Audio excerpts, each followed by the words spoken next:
In October of 1981, a boy named Bobby Feldstein disappeared from his home in the suburbs of Portland, Oregon, and this is his story. Earlier that day, Bobby had been playing a new video game at the local arcade, Coin Kingdom. It was a popular but dodgy arcade located downtown Portland. Like most early teens in the 1980s, Bobby found himself at this place a lot of the time. See, there wasn't too many things Bobby was good at. He didn't really fit in school, and he wasn't very good at sports. But when it came to games, this is where he thrived.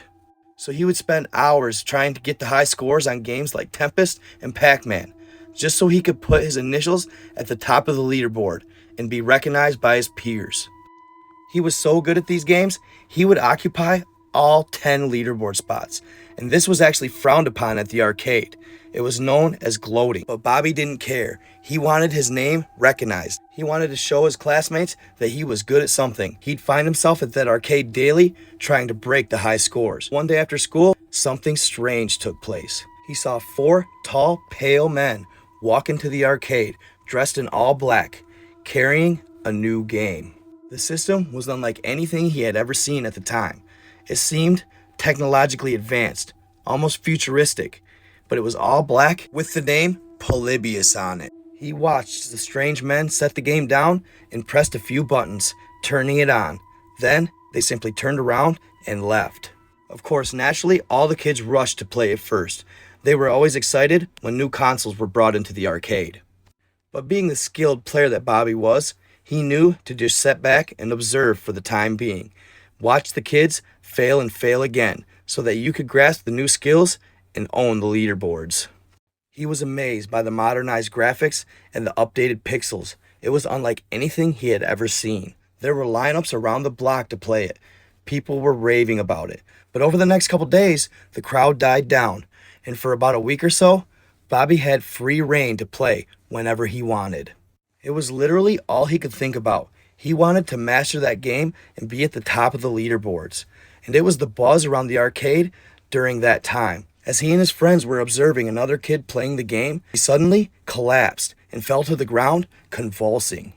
The store owner rushed to his aid, and a couple minutes later, the kid came to, with no recollection of what took place. He and his friends looked at each other in bewilderment, and that's when they started sharing stories about nightmares they had been having, it seems, after playing the game. And what's more peculiar, some of their dreams were scarily similar, of men dressed in black, standing outside their bedroom windows, observing them. They all recall not being able to move a muscle, not being able to scream or budge and cry for help for their parents. But they figured it was just a mere coincidence. The nightmares subsided, and he continued to play the game for the next couple of days. Until one evening in particular, when he was playing and everything once again just clicked like a circuit board grabbing circuit. It was on this day that he felt he had finally mastered the game. He began to own the space shooter, which would later be called Polybius. That day, he jumped from level to level with no problem, almost as if it became easy for him.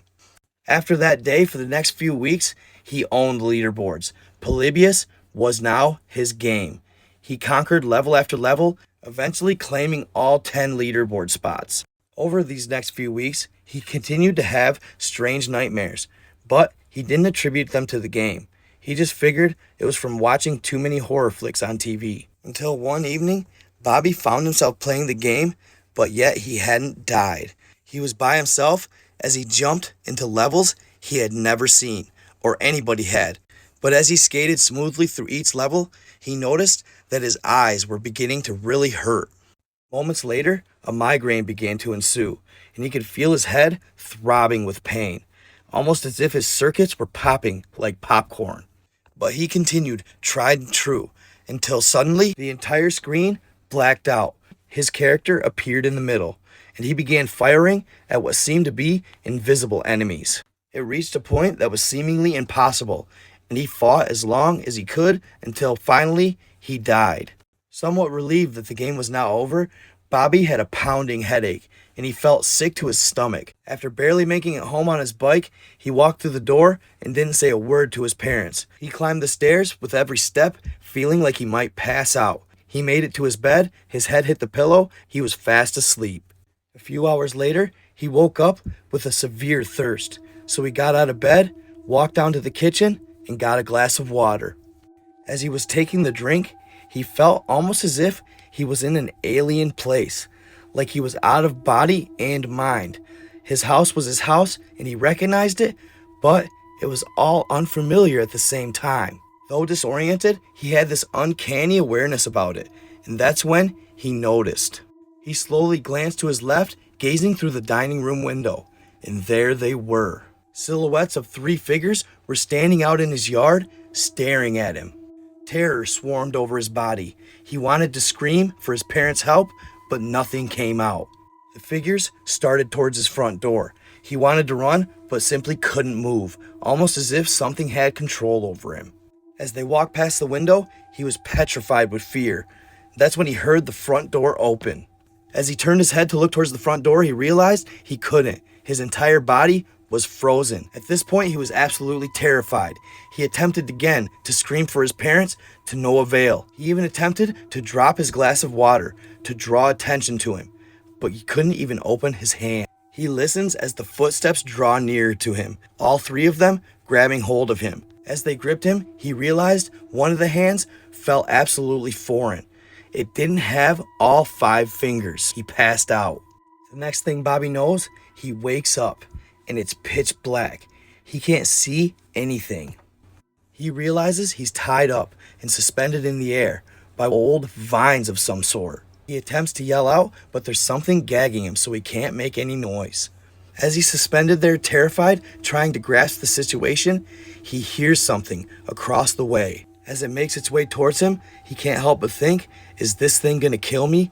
Am I about to die? He blinks his eyes rapidly and slowly begins to gain his vision back. The silhouette is right on top of him, but as it walks up to him, much to his surprise, he hears, "Shh, be quiet," the young man says. "We're gonna get the hell out of here." A sense of relief swarms over Bobby, and the kid begins ripping and tearing at the vine-like ties. After what seemed like an eternity, the kid was able to break Bobby loose. His feet hit the ground, he looked at him and said, "Run!" They begin running down a dark corridor towards a little beacon of light off in the distance. They run with all their might. For what seems like half a mile, they continue through the corridor, tripping and stumbling, falling over each other. But eventually, they break through. The bright sun shocks his eyes, almost as if he's about to go blind. No sooner do his eyes adjust, and he gets to see the boy that saved his life. He's pale and emaciated, looking as though he's been starved. He has cuts covering the entirety of his body. As the kid faces Bobby, his eyes grow wide, and they look as if they are saucers. Unsure of what he sees, Bobby doesn't even turn around. They both just make a run for it. The kid veers to the right and begins going over a small mound of rocks. Thinking that is going to hinder his speed, Bobby veers to his left, and he runs and runs, never looking back. After a few minutes of running with everything he has, he breaks out of the woods onto the main drag. He attempts to flag down numerous vehicles, but they continually pass him, ignoring his pleas. Eventually, he gets to a small gas station and calls his parents collect. They come and pick him up almost 60 miles away from his home. The whole way back, Bobby doesn't know if he even wants to tell his parents, but of course, they have a million questions. The police come over and they ask him what happened. Bobby reluctantly proceeds to tell them. At the end, everybody's just looking at him in bewilderment. They can't believe what they're hearing. Of course, word of Bobby's abduction traveled around town like wildfire. Unfortunately, nobody believed him. He began getting bullied at school, so his parents pulled him out. His relationship with his friends and family changed from that day forward. This story became renowned across the United States and was whispered throughout arcades worldwide. Bobby still resides in Portland to this day, and he gives a walking tour telling his story.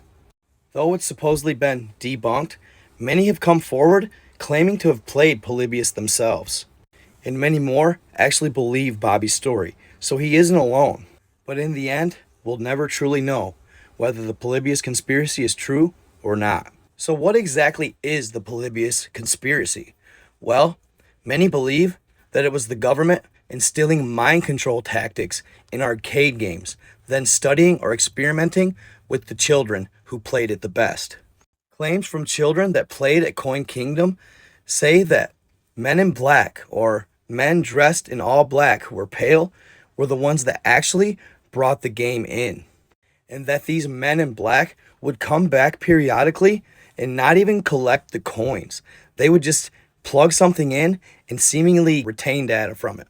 And after Bobby's encounter gained notoriety and he attributed it to this game, well, they were taken out of the arcades. That, along with another child having an epileptic seizure while playing it. And shortly after Bobby's encounter, accusations of drug rings and even sexual predation were taking place at these arcades in Portland. So much so that the two that were in Portland at the time got raided by the FBI. At least that's what they want you to think. A lot of people believe they actually raided because of the games themselves, to dispose of them. So if you're wondering if all this is true, well, I can't say it's all absolute. There's really no validating evidence that Polybius took place. But that aside, yes, the arcades were real, Coin Kingdom was real, Bobby is a real person, and they did get raided by the FBI. Crazier yet about this story is the kid that saved Bobby's life that day did in fact make it out. Basically, what I'm saying is later on when Bobby was older and he was showing one of his walkthrough tours, he noticed an odd gentleman standing at the back of the people and kind of tagging along behind, listening and watching the tour that Bobby was giving. He made note of the gentleman, and eventually, before he even got a chance to talk to the gentleman or really get acquainted with him, he left the end of the tour. So later on, a friend of this shady gentleman approached Bobby's tour. It just so happened that the friend heard Bobby telling his story and then asked Bobby if maybe he had seen Mark, because he essentially ran off and they don't know where he was at the time. He showed Bobby the picture and Bobby said, yes, he was at my tour. And then he showed him a picture of when Mark was younger, which was a newspaper clipping from when they were kids. And he instantly recognized Mark as the kid that pulled him out of the tunnel that day. So basically it validates Bobby's story because the kid that saved his life that day did live. But his life was full of, turmoil. He was into drugs, etc. And he didn't lead a good life until later in life. But essentially, he did again run away from family and friends. But before he did that, he stopped at Bobby's tour and wanted to hear their story once again. In the end, a crazy story, y'all. Whether you believe it or not, totally up to you. I lay it out, and that's how we do things around here. Believe what you believe, y'all. I just like to tell entertaining stories. Stay tuned, stay in the love, stay in the light. Be kind to others. Keep grinding, manifest greatness, and just all around spread positivity. What you put into the world, you'll get out. I promise you. Stay in the love, stay in the light. Love y'all. I am out.